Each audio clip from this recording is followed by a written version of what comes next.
سچائی کا انعام بابا نعمان کی زندگی کا سبق آموز واقعہ۔ کہتے ہیں کہ سچائی ایک چراغ ہے جو اندھیرے میں بھی راستہ دکھاتا ہے، اور جو لوگ سچ کے ساتھ جیتے ہیں ان کی زندگی نہ صرف دنیا میں عزت کا سبب بنتی ہے بلکہ آخرت کی کامیابی بھی ان کے قدم چومتی ہے۔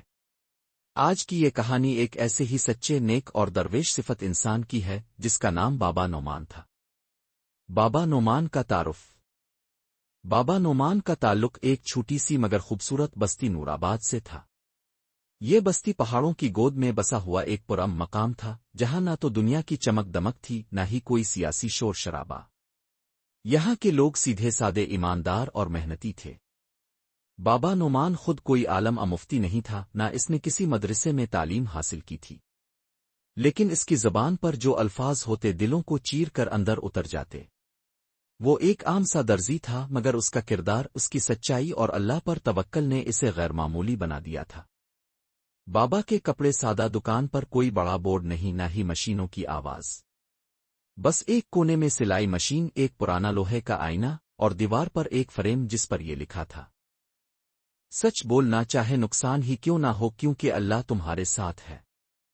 شہزاد کی آمد۔ ایک دن بستی کے رئیس سردار جعفر کا بیٹا شہزاد دکان پر آیا۔ اس کی عمر کوئی 22 سال تھی، نہایت مغرور اور خود پسند۔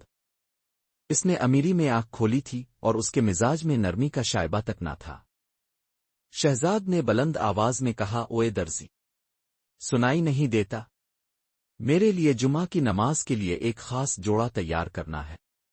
کپڑا خود لایا ہوں، تم صرف سلائی کر دینا، لیکن یاد رکھنا جوڑا بالکل ویسا بنے جیسا میں چاہتا ہوں۔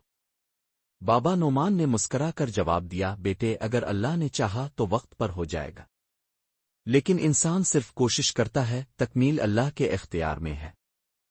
شہزاد کو یہ بات ناگوار گزری۔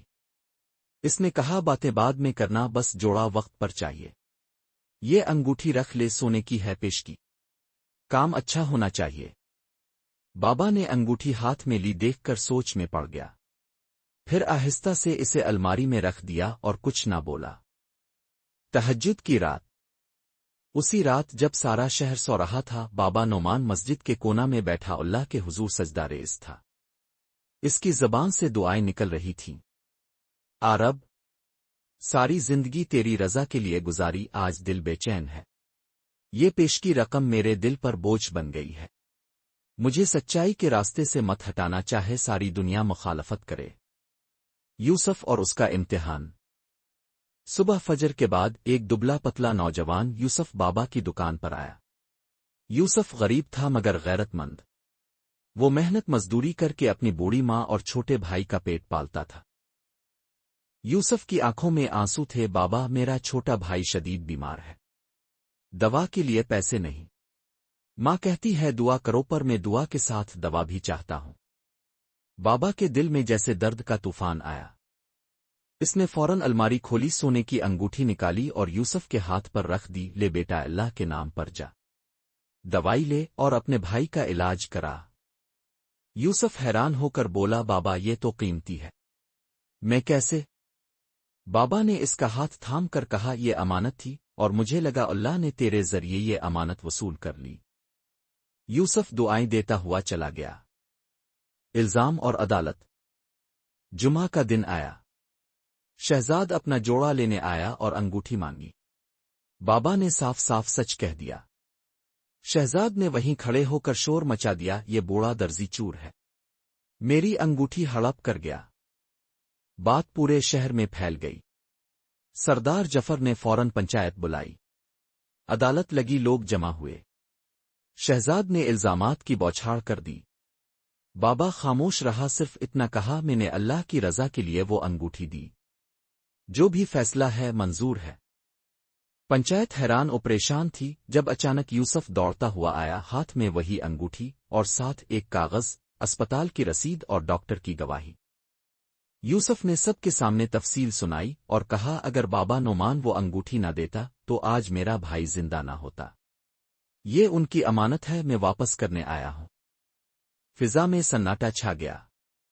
سردار نے غصے سے شہزاد کو گھورا، شرم آنی چاہیے تمہیں۔ ایک درویش کو چور کہا، جا کر معافی مانگو۔ شہزاد شرمندہ ہوا، بابا نعمان کے قدموں میں گرا اور روتے ہوئے معافی مانگی۔ انجام: اس واقعے کے بعد بابا نعمان کی عزت اور بڑھ گئی۔ اس کی دکان ایک درسگاہ بن گئی جہاں لوگ صرف کپڑے نہیں سلواتے تھے بلکہ سچائی اور دیانت کے قیمتی سبق بھی لیتے۔ بابا نے اپنی آخری عمر ایک یتیم خانے کی بنیاد رکھنے میں لگا دی جہاں سینکڑوں یتیم بچے تعلیم اور تربیت حاصل کرنے لگے۔ بابا کی وفات پر پوری بستی نے سوگ منایا۔ اس کی قبر پر ایک کتبہ لگا ہے۔